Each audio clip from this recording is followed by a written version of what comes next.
অনেকটা সময় প্রায় সপ্তাহখানেক ছিলাম না। বান্দার কোনো ছুটি নাই, দুনিয়ার জিন্দেগিতে মানুষের কোনো ছুটি নাই, যে মানুষ তার কোনো ছুটি নাই। ইমানদারের দাবি যে করবে তার কোনো ছুটি নাই। ছুটি একেবারে যেদিন আজরাইল আসবে ওই দিন, এর আগে কোনো ছুটি নেই।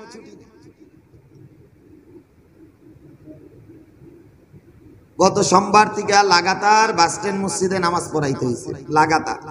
গোয়াপুর বাস স্ট্যান্ড বড় ভাই ছিল না, কালকে আমাদের নুরু স্যার গোয়াপুর দাওয়াত খাইতে গেছে, এই যে আমার ওইখানে নামাজ পড়তাম অনেকক্ষণ কথা। মুমিনের কোনো ছুটি নাই। আরে ভাই, বালেগ পুরুষের জন্য নামাজের যেমন কোনো রুখসত নাই, বালেগ পুরুষের জন্য নামাজের কোনো রুখসত নাই। সে সুস্থ দাঁড়ায় নামাজ পড়বে, সে অসুস্থ বসে নামাজ পড়বে, সে আরো অসুস্থ শুয়ে নামাজ পড়বে। নামাজের কোনো রুখসত নাই। ইমানদারের জন্য কোনো ছুটি নাই, যেখানে যাবে সেখানেই কাজ। ছুটি একেবারে যেদিন আজরাইল আসবে সেদিন, কবরে শোয়া দিবে সেদিন আইসা বলবে ওয়াল বিসুহু বিল জান্নাহ ওয়া আফশিরুহু বিল জান্নাহ ওয়াফতাহু লাহু বাবান বিল জান্নাহ। আমার বান্দারে আজকে জান্নাতের পোশাক পরায়া দাও, জান্নাতের হাওয়া চালু করে দাও। বান্দা ঘুমায়া যায়, বান্দার আর কোনো চিন্তা নেই। সুবহানাল্লাহ। বান্দা চোখ কচলাইতে কচলাইতে উঠবে, সিংহায় ফুৎকার, ওয়ানুফিকা ফিস সূরি নাফকাতু ওয়াহিদা ওয়া হুমিলাতিল আরদু ওয়াল জিবালু ফাদুক্কাতা দাক্কাতান ওয়াহিদা ফায়াউমাইযিন ওয়াকাআতিল ওয়াকিআ। কিয়ামত যখন শুরু হয়ে যাবে, দ্বিতীয় যখন সিংহায় ফুৎকার দেওয়া হবে, মানুষগুলা যখন উঠতে থাকবে, এই মুমিন বান্দাগুলো চোখ কচলাইতে কচলাইতে উঠবে। আয়েশা বলল, আরে আমাদের আরামের ঘুম কে ভাঙাইলো?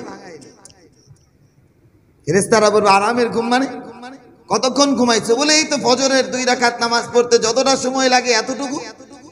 বলে আরে হাজার হাজার বছর পার হয়ে গেছে। বান্দা বুঝতেই পারবেন। আরে ভাই, এটা না বান্দার রুখসত, ছুটি, এটা বান্দার ছুটি। তা আমার তো একটা কিছু বদ অভ্যাস আছে, প্রচন্ড গরম থাক কাঁথা গায়ে দিয়েই ঘুমাই। প্রচন্ড গরম, ঘামতেছি তাও কাঁথা গায়ে দিয়ে ঘুমাই। তো আমার আব্বা কালকে কইতেছে ফজরের আগ দিয়ে এই যে এই রাতের আগের রাত কাঁথা গায়ে দিয়ে ঘুমায় নাকি পাগল? আমি বললাম যে এখন থেকে অভ্যাস হইতেছে, এখন থেকে অভ্যাস হোক। গরমের ভিতরেও যেন আমি সহ্য করতে পারি গরম। আমি যখন সহ্য করতে পারবো না, জবান থেকে আল্লাহ তাআলার বিরুদ্ধে কথা আসবে। যখন আমার ভিতরে সহ্যের ক্ষমতা আসবে, তখন মনে হবে আমি বান্দার এই গরমটা আসার কারণ আমি নিজেই। এই গরমটা যে হইতেছে, এই তাপমাত্রা বাড়তেছে আমার গুনার কারণে। এটা বান্দা যখন অনুতপ্ত হবে, এটা রব্বে কারীমের কাছে বড় পছন্দ।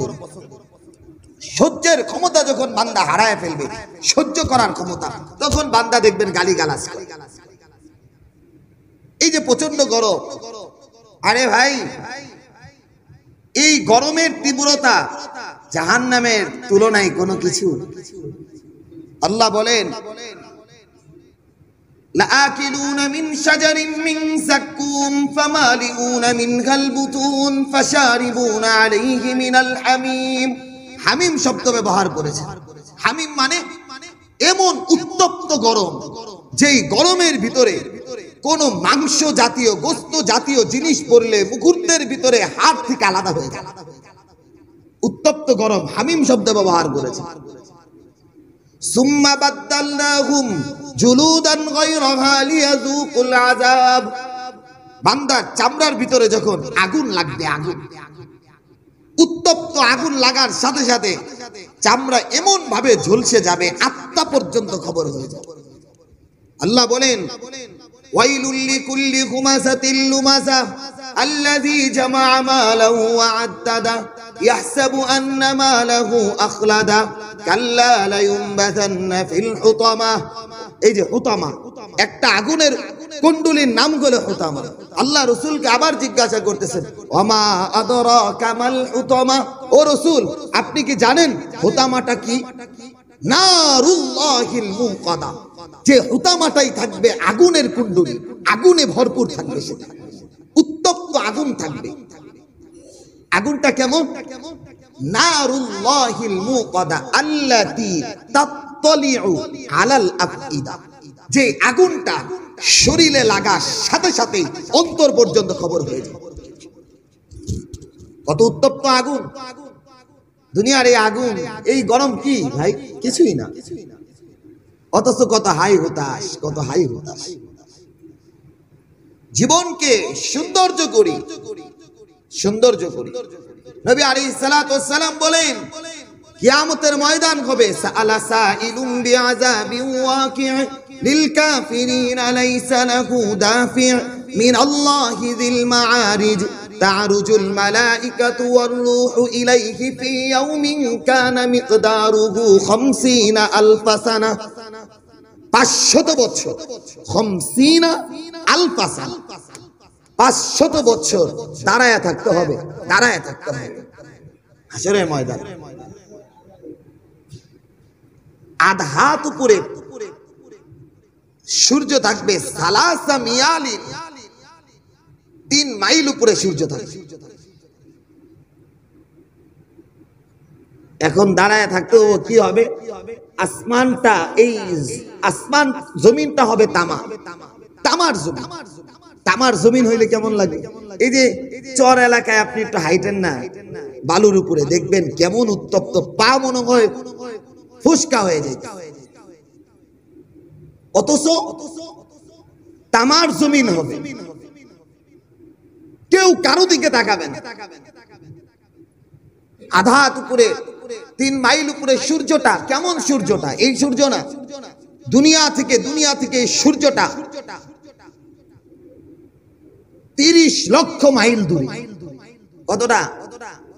আলোক বর্ষ হিসাবে 30 লক্ষ মাইল দূরে পৃথিবীতে।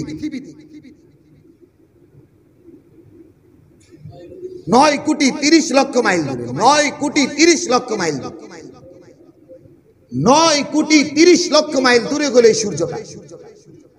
আর হাশরের ময়দানের অবস্থা কি হবে? সূর্যের সমস্ত মুখগুলা উল্টা পিট করে দেওয়া হবে, তেজ দীপ্ততায় মানুষ শুধু দৌড়াইতে থাকবে। শুধু তাই না, আম্মা জান আয়েশা সিদ্দিকা রাদিয়াল্লাহু তাআলা আনহার সামনে যখন কথাগুলো বলতেছিলেন রাসূল,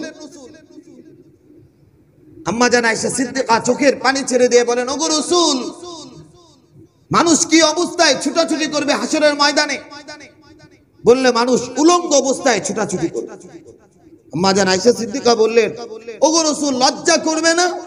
রাসূল বললেন, মুহতিঈনা মুকনিঈ রুউসিহিম লা ইয়ারতাদ্দু ইলাইহিম তারফুহুম, কেউ কারো দিকে তাকানোর সাহস পাবে না। ও ভাই, 9 কোটি 30 লক্ষ মাইল দূরে আজকের সূর্য, কেমন লাগে বের হইতে?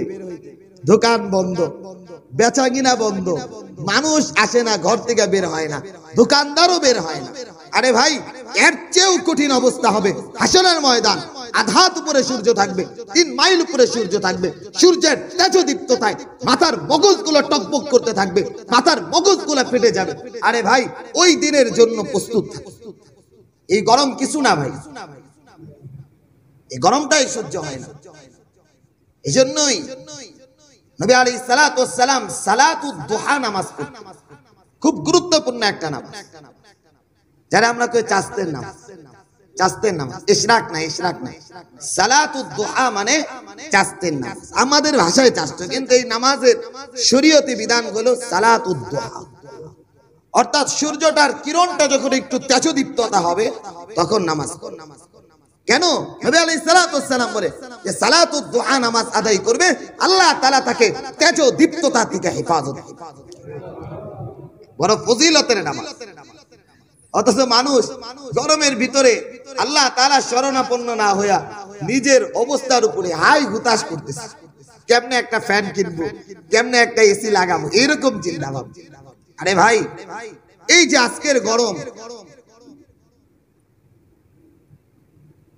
এগুলো সব আমাদের 2 হাতের কাম। যাহারাল ফাসাদু ফিল বাররি ওয়াল বাহরি বিমা কাসাবাত আইদিন নাস আগে বলে গরম হইতো চৈত মাসে, মানুষ কয়, মুরব্বীরা কয় আগেকার গরম হইতো বলে চৈত্র মাস, মাটি বলে ফাইটা ফাইটা যাইত, খরা ধরতো। এখন তো চৈত মাসে শীত, আর বৈশাখ মাসে এখন একটু গরম পড়ছে।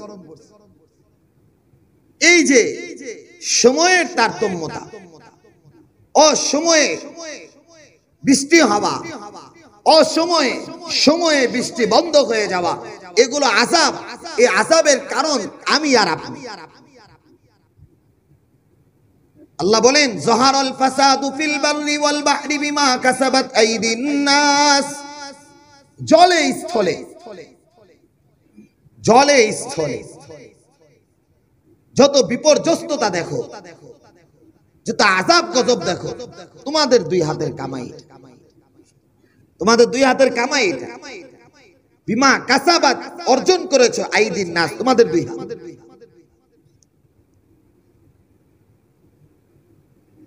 আল্লাহ তাআলা আমাদেরকে গুনাহ মুক্ত জিন্দেগি দান করুন। গত সপ্তাহে কথা বলতেছিলাম, ও মুহতারাম হাজিরিন, বলবেন ভাই গুনাহ করি কোথায়? বলে গুনাহ করেন না কোথায়? আপনি তো বলতেছেন গুনাহ করি কখন, আমি বলবো গুনাহ করেন না কখন।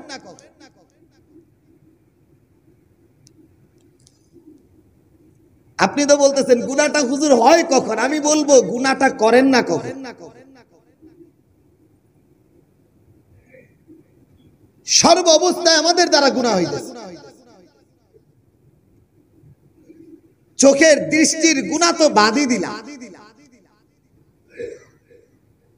কতটা মানুষ আজকে হালাল উপার্জনের সাথে জড়িত আপনি নিজেই বলেন। রাসূল বলেন তলাবু কাসবিল হালালি ফারিদাতুন বাদাল ফারিদা।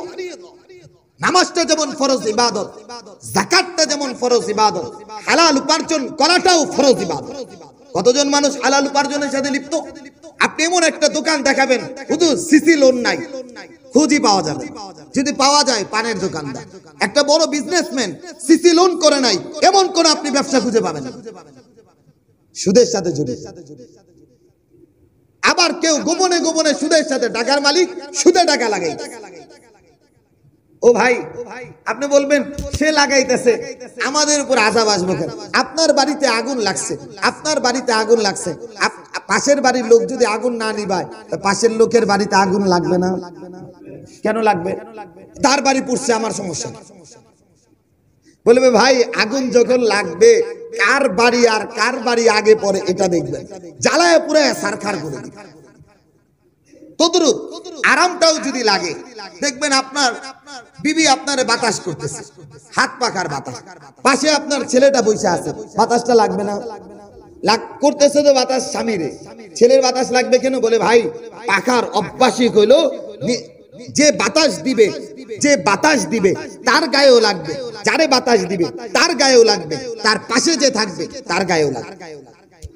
ও মুহতারাম হাজিরিন, আপনি সুদী কারবার করতেছেন, আপনি অবৈধ সম্পদ উপার্জন করতেছেন, হারাম হালালের তমিজ করতেছেন না, মানুষের প্রতি জুলুম নির্যাতন করতেছেন। এই আযাব গজবের রেশ, এই আযাব গজবের আগুনের দাবানল ভালো মানুষের গায়েও যায়। মুহতারাম হাজিরিন, এজন্যই আমরা মনে করি আমরা গুনাহ করি কখন? আরে ভাই গুনাহ মুক্ত আসি কখন? গুনাহ মুক্ত আসি কখন? বলেন গুনাহ মুক্ত আসি কখন? ব্যাংক লোন, ব্যক্তি লোন, সিসি লোন, এক এক লোনের সাথে জড়িত। হালাল উপার্জন হারামে রূপান্তরিত করে পথ চলছে। আযাব আসবে না কেন? রাসূল পাক সাল্লাল্লাহু আলাইহি ওয়াসাল্লাম বলেন, লাআনা রাসূলুল্লাহ সাল্লাল্লাহু, মুসলিম শরীফের হাদিস, লাআনা রাসূলুল্লাহ সাল্লাল্লাহু আলাইহি ওয়াসাল্লাম আল আকিলু ওয়াল মুকিলু ওয়াল কাতিবু ওয়াশ শাহিদু কুল্লুকুম ফিন্নার। সুদদাতা জাহান্নামী, সুদ গ্রহীতা জাহান্নামী, সুদ লেখক জাহান্নামী, সুদ সাক্ষী জাহান্নামী। রাসূল পাক সাল্লাল্লাহু আলাইহি সাল্লাম লানত করেছেন, যেই মানুষের উপরে লানত করেছেন ওই মানুষটা অভিসম্পাত, ওই মানুষটার উপরে আযাব আসবেই নির্ঘাত, কেউ বাঁচাতে পারবে না। আল্লাহ বলেন ফাযানু বিহারবিম মিনাল্লাহি ওয়া রাসূলিহি, যারা আল্লাহ এবং তার রাসূলের সাথে যুদ্ধ করতে চায় তারা যেন সুদ গ্রহণ করে। আমি সুদ খাইতেছি, আল্লাহ বুঝি আমার জন্য বাতাসের ইন্তজাম করবেন? আমি সুদি লেনদেন করতেছি, আল্লাহ তাআলা বুঝি আমার জন্য বৃষ্টি দিয়ে আমার ফসল ফলাবেন? আল্লাহ তাআলা তো নিজেই বললেন সূরা বাকারা, ফাযানু বিহারবিম মিনাল্লাহি ওয়া রাসূলিহি, যারা আল্লাহ এবং তার রাসূলের সাথে যুদ্ধ ঘোষণা করতে চায় তারা যেন সুদি কারবার করে। আজকের সমাজ ব্যবস্থাপনা দেখেন, আপনি সুদ মুক্ত একটা ব্যক্তি দেখান, পারবেন না। ব্যবসা দেখান, পারবেন না। একজন বড় মহাজন সুদ মুক্ত আপনি দেখাইতে পারবেন, হয়তো সে সুদের সাথে একবারে পরোক্ষভাবে জড়িত না প্রত্যক্ষভাবে জড়িত, আছেই সে জড়িত।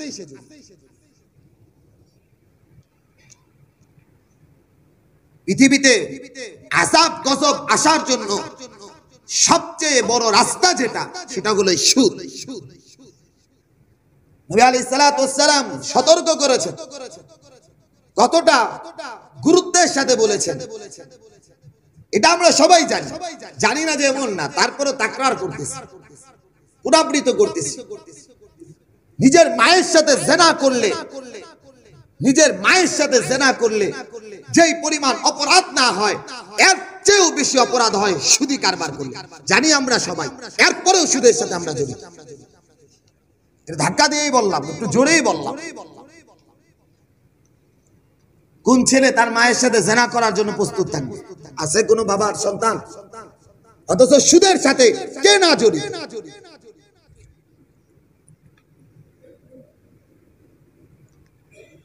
আল্লাহ তাআলা আমাদেরকে বুঝ দান করুন। এটা তো আরো সহজ ব্যাপার। স্বামী অর্থাৎ এক বাবার একটা সন্তান ওয়ারেন্ট জারি, বাপ ছেলেরে পায় নাই, বাপেরে ধরে নিয়ে যায় না কে? বাপেরে ধরবো কে? আরে ভাই, ছেলে না অপরাধ করছে, বাপেরে ধরবো কে? এই কারণে ধরবো, এই কারণে ধরবো তোমার বাড়িতে থেকে এই ছেলে অপরাধ করলো কেন? অথবা বাবারে ধরে নিছে, ছেলে যেন যায়। আপনি তো সুদি কারবার করতেছেন, আপনি তো সুদের সাথে জড়িত হয়ে গেছেন। এই আযাব গজব আপনার বিবির উপরে পড়বে, ওই আযাব গজব আপনার সন্তানের উপরে পড়বে, ওই আযাব গজব আপনার সমাজের প্রত্যেকটা ব্যক্তির উপরে পড়বে যারা নিরপরাধ। আজকের সমাজ ব্যবস্থাপনা আপনি খুঁজে দেখেন, সুদের সাথে কে না জড়িত?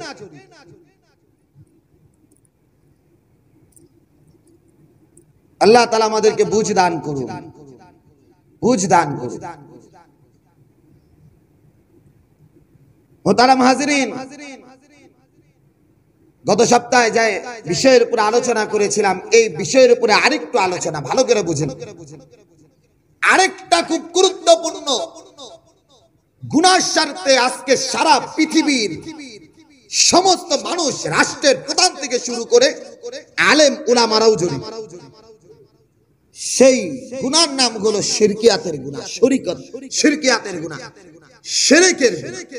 বলবেন হুজুর আলেম উলামা? হ্যাঁ, আলেম উলামাও জড়িত। কেউ বাধ্যতার সাথে, কেউ অবাধ্যতার সাথে, কেউ স্বেচ্ছায়, কেউ অস্বেচ্ছায় শিরকিয়াতের সাথে। আযাব গজব আসবে না কেন? আসবে না কেন? শিরকিয়াতের দাবানলে আজকে সারা পৃথিবী নিমজ্জিত, পরোক্ষভাবে আর প্রত্যক্ষভাবে।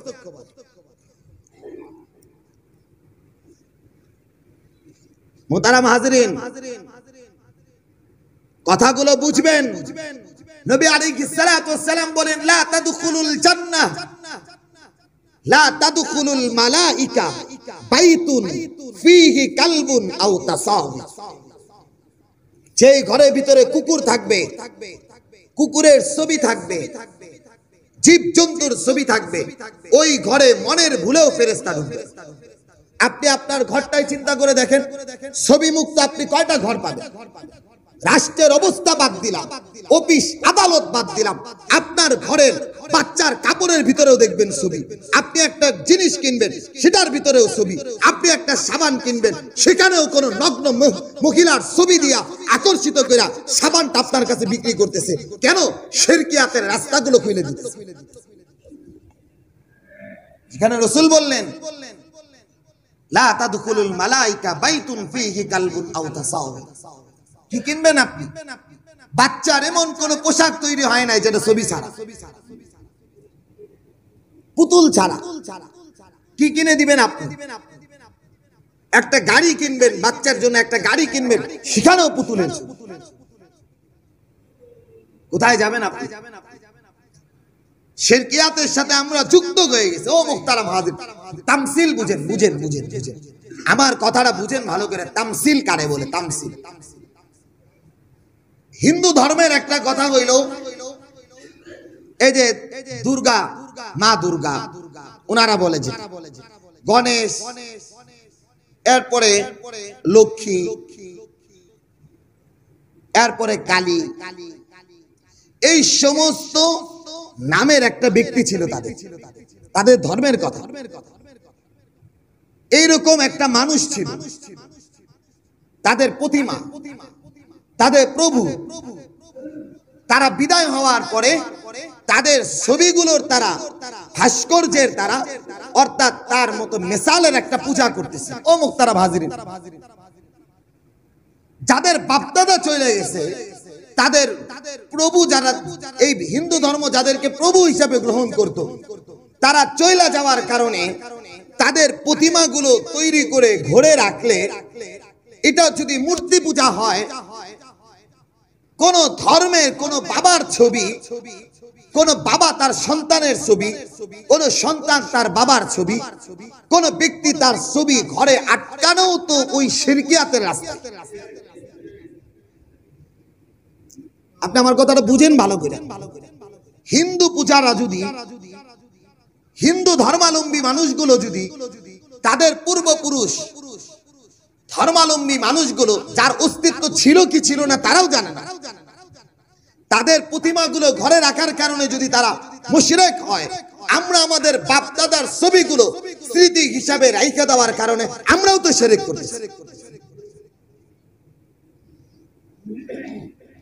আল্লাহ তাআলা আমাদেরকে বুঝ দান করুন। এই কথাগুলো বললে রাষ্ট্রদ্রোহী আমরা। কেন বলছি ভালো করে বুঝেন মুহতারাম হাজিরিন, আমার কথাগুলো বুঝবেন। আজকে সারা পৃথিবীতে, বিশেষ করে মুসলিম দেশগুলো আজকে অশান্তির আগুনে চলছে। কেন? আল্লাহ তাআলার পছন্দনীয় বাতানোর পথ থেকে আমরা দূরে সরে গেছি। শিরকিয়াতের রাস্তার ভিতরে সবাই হাঁটতেছি, রাষ্ট্রের প্রধান থেকে শুরু করে আলেম উলামা সবাই সহ।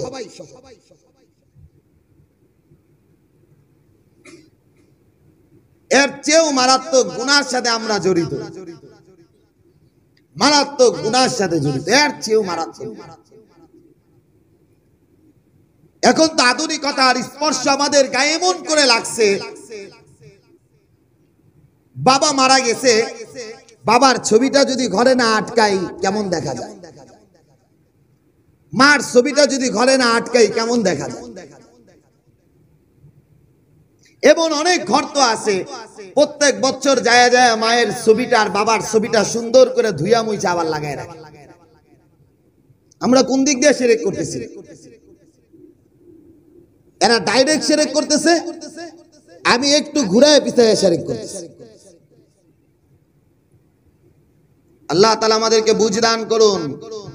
মুহতারাম হাজিরিন, মৃত ব্যক্তির তামসিল তৈরি করে গলায় ফুল দেওয়া, এটা যদি হিন্দু ধর্মাবলম্বী মানুষের রুসম হয়, এটা যদি শিরক হয়, মৃত ব্যক্তিদের কোন অনুষ্ঠানে মৃত ব্যক্তির গায়ের ভিতরে ফুল দিয়া তাদের কবরে শ্রদ্ধা নিবেদন করা, এটাও শিরক।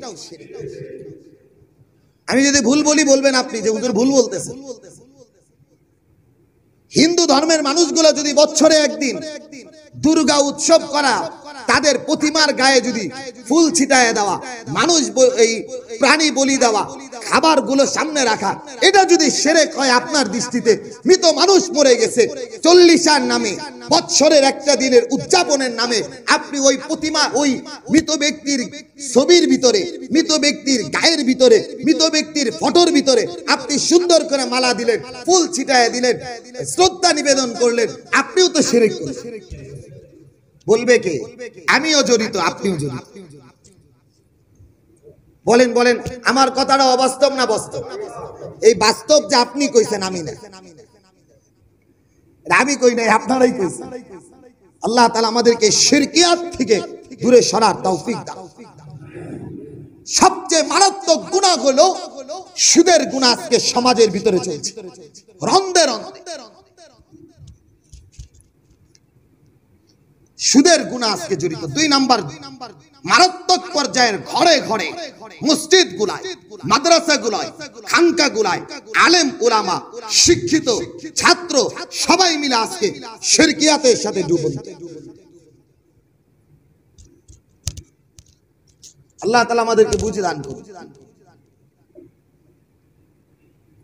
দিনদার মানুষগুলো এই শিরকের সাথে জড়িত।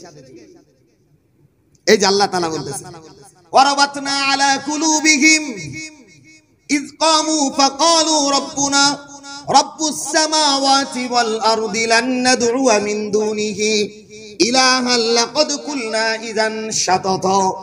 রাষ্ট্রপ্রধান চাপ তৈরি করেছে শিরকিয়াত করার জন্য। রাষ্ট্রপ্রধান দাকিয়ানুস, যার নাম ছিল ঈসা আলাইহিস সালাতু ওয়াস সালামের সম্ভবত জামানায়, এর পরবর্তী সময়ে সূরা কাহাফ আল্লাহ তাআলা নাজিল করেছেন 7 যুবকের সেই ঘটনা। দাকিয়ানুস ছিল শিরকিয়াতের রাস্তাগুলো খুইলা দিছে, জায়গায় জায়গায়, রাস্তায় রাস্তায়, দিবসে দিবসে, ব্যক্তিত্বে, অফিস আদালতে শিরকিয়াতের রাস্তা খুলে দিছে। 7 জন যুবক সিদ্ধান্ত নিছেন শিরকিয়াতের শহরে থাকবো না, শিরক আর জুলুমের শহরে থাকবো না। সবাই তাদের বিরুদ্ধে, পরিবারও তার বিরুদ্ধে ছিল, বাবাও তার বিরুদ্ধে ছিল, রাষ্ট্রের প্রধানও তার বিরুদ্ধে ছিল, সমাজ ব্যবস্থাপনাও তার বিরুদ্ধে ছিল। লেগে গেল ওয়ারাবাতনা আলা কুলুবিহিম, তারা ঘর থেকে বের হয়ে গেল, আল্লাহ তাআলার কাছে তারা আশ্রয় চাইল। ইয কামু, যখন তারা দাঁড়িয়ে গেল আর বলল, ফাকালু, তারা বলল, রব্বুনা রব্বুস সামাওয়াত, ওগো আসমান আর জমিনের রব, লান নাদ'ু মিন দুনিহি ইলাহান লাকাদ কুলনা শাতাতা, ওগো আল্লাহ, কুচ্ছিন কালেও আমরা আপনাকে বাদ দিয়া কারো সাথে শিরক করব, আপনাকে বাদ দিয়া অন্য কাউকে মাবুদ হিসেবে গ্রহণ করব। পথ ধরতে শুরু করবে। অন্ধকার আচ্ছন্ন, কোথায় যাবে? একটা গুহা পাইল, গুহার ভিতরে ঢুকে পড়ল 7 যুবক। এদিক দিয়ে চলতেছে জুলুম নির্যাতনের শোষণ ব্যবস্থাপনা, আরেক দিকে চলতেছে আল্লাহ তাআলার একাত্মবাদের জন্য 7 যুবক ঘর থেকে বের হয়ে যাবে। বের হয়ে গেল 7 যুবক। বের হইতে হইতে হইতে হইতে তারা যায় এক গুহার ভিতরে আশ্রয় নিল। যখনই গুহার ভিতরে আশ্রয় নিছে, আল্লাহ রাব্বুল আলামিন একদিন 2 দিন না,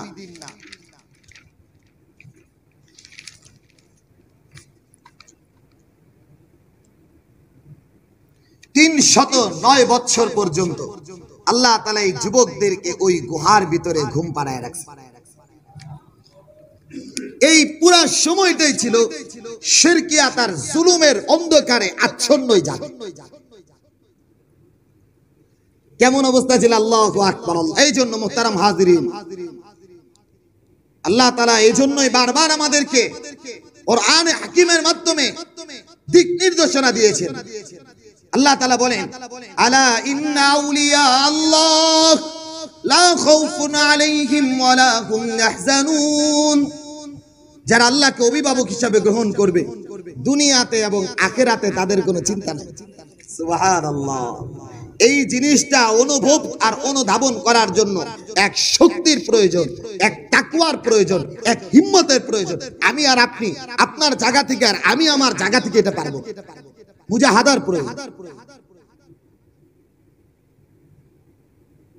আল্লাহ তাআলা বলেন, আলা ইন্না আউলিয়া আল্লাহ, শুনে রাখো যারা আল্লাহকে বন্ধু রূপে গ্রহণ করবে, লা খাউফুন আলাইহিম ফিদ দুনিয়া, দুনিয়াতে এদের কোনো চিন্তা নাই, ওয়ালা হুম ইয়াহজানুন ফিল আখিরাহ, আখিরাতেও এদের কোনো টেনশন নাই। আল্লাহ বলেন লাহুমুল বুশরা ফিল হায়াতিদ দুনিয়া ওয়া ফিল আখিরাহ, ওই সমস্ত মানুষের জন্য আখিরাতেও সুসংবাদ, দুনিয়াতেও সুসংবাদ। আপনি সুদি কারবার করার আগে আল্লাহ তাআলার প্রতি একটু ভরসা কইরা দেখেন। আপনি অভাবে পড়ছেন, মানুষের দ্বারে সুদ করার আগে আল্লাহ তাআলার কাছে একটু দ্বারস্থ হন না। আবু হুরায়রা রাদিয়াল্লাহু, এগুলো তো আকাবির আসলাফের মাথার ভিতরে কোনোদিন আসে না আমি সুদ করব। এখন তো অনেক আলেম উলামাও শোনা যায় সুদের সাথে জড়িত। একটু দিনদার মানুষ হেও সুদের সাথে জড়িত, তাবলীগ ওয়ালা মানুষ সেও সুদের সাথে জড়িত। আবু হুরায়রা রাদিয়াল্লাহু তাআলা আনহু অসহায়, খাবার নাই, নবী আলাইহিস সালাতু ওয়াস সালামের কাছে গেলেন। যাই বললেন, ওগো রাসূল, ভালো করে বুঝেন, ভালো করে বুঝেন, ওগো রাসূল, কোনো খাবারই আমার কাছে নাই, অসহায়, পেট গোলা পড়ে গেছে, পাথর বাঁধছে। নবী আলাইহিস সালাতু ওয়াস সালাম এক মুষ্টি খেজুর দিলেন, এক মুষ্টি খেজুর। আবু হুরায়রা রাদিয়াল্লাহু তাআলা ওই যে আগেকার মানুষগুলো চামড়ার ব্যাগ ব্যবহার করত, মশক আর চামড়ার ব্যাগ, চামড়ার ব্যাগের ভিতরে রাইখা দিয়েছে। রাসূল পাক সাল্লাল্লাহু আলাইহি ওয়াসাল্লাম বরকতের দোয়া করে দিলেন, যাও খাইতে থাকো, দেখবা না। আবু হুরায়রা এই ব্যাগ থেকে বের করে নিজে খায়, যারা চায় তা করে দেয়। নবী আলাইহিস সালাতু ওয়াস সালামের 2 বছরের জিন্দেগি পার হয়ে গেল, নিজে খায়, সাহাবায়ে কেরামরা খায়, এক মুষ্টি খেজুর। রাসূলের জামানা শেষ, সাইয়েদনা আবু বকর 2 বছর 10 মাস 10 দিন নিজেও খায়, কেউ ক্ষুধায় থাকলে তারাও দেয়। ইতিহাস বলছি, ইতিহাস। আমি তো আগে দ্বারস্থ ওই ব্যাংকের, এজন্য 1 কোটি টাকা লোন করলেও টেনশন মুক্ত হইতে পারে। দ্বারস্থ হওয়া দরকার ছিল আমি আমার রবের কাছে। আবু হুরায়রা রাদিয়াল্লাহু তাআলা ওমরের 10 বছরের সময়, 10 বছর নিজেও খায়, সাহাবায়ে কেরামরা দেয়। দেখে না আর কি আছে, বের করে খেজুর আছে, দিতেছে, খাইতেছে। ঠিক উসমান রাদিয়াল্লাহু তাআলা আনহু প্রায় সময়টা ছিল অনেকটা সময়, 10 বছরের মতো, 12 বছরের মতো। এই সময় পুরাটা নিজেও খাইছে, সাহাবায়ে কেরামরা খাইছে। ঠিক যেদিন উসমান রাদিয়াল্লাহু তাআলা দুনিয়া থেকে বিদায় নিলেন, হাঙ্গামা বেজে গেল খারিজিদের সাথে। এই হাঙ্গামার ভিতরে আবু হুরায়রা চিৎকার করতেছিল। জিগাইলেন, আবু হুরায়রা চিৎকার করতেছো কেন? বলে, আরে আমি তো কাঁদতেছি উসমান মারা গেছে এজন্য না, আমি তো কাঁদতেছি আমার বরকতের থইলাটা হারায় গেছে। আরে ভাই, রাসূল পাক সাল্লাল্লাহু আলাইহি ওয়াসাল্লাম এক মুষ্টি খেজুর দিয়েছে, তারও চিন্তা ছিল এটার ভিতরে বরকত হবে, রাসূল দোয়া করছে। রাসূলের 2 বছর, আবু বকরের 2 বছর, ওমর রাদিয়াল্লাহু তাআলা আনহুর 10 বছর, উসমান রাদিয়াল্লাহু তাআলা প্রায় 10 বছর, প্রায় 24টা বছর পার হয়ে গেছে এক খেজুরের। ও মুহতারাম হাজিরিন, আবু হুরায়রা বলেন, আমি নবী আলাইহিস সালাতু ওয়াস ক্ষুধার যন্ত্রণায় ঘর থেকে বের হইছি, উত্তপ্ত গরম মদিনায় সুফা থেকে বের হইছি, ফাজাইল আমল খুলবেন, ফাজাইল আমল খুলবেন, দেখবেন এই হাদিসটা আছে, কাছের কিতাব বললাম। কাতরাইতেছিলাম, আমার পাশ দিয়ে আবু বকর গেলেন, মনে করলেন আমার মনে হয় মৃগী রোগ হইছে। আবু হুরায়রা বলেন, আল্লাহি, আল্লাহর কসম আমি কখনো মৃগী রোগে আক্রান্ত ছিলাম না, ক্ষুধার যন্ত্রণায় ছটফট করতেছিলাম। ওমর হয়ে গেছে আমার পাশ দিয়ে, আমার দিকে তাকায় নাই। উনি বলেন, কিভাবে তাকাবে? আবু বকরের ঘরেও তো খাবার নাই, ওমরের ঘরেও তো খাবার। নবী আলাইহিস সালাতু ওয়াস সালাম আসলেন, জিজ্ঞাসা করলেন, বুঝতে পারলেন?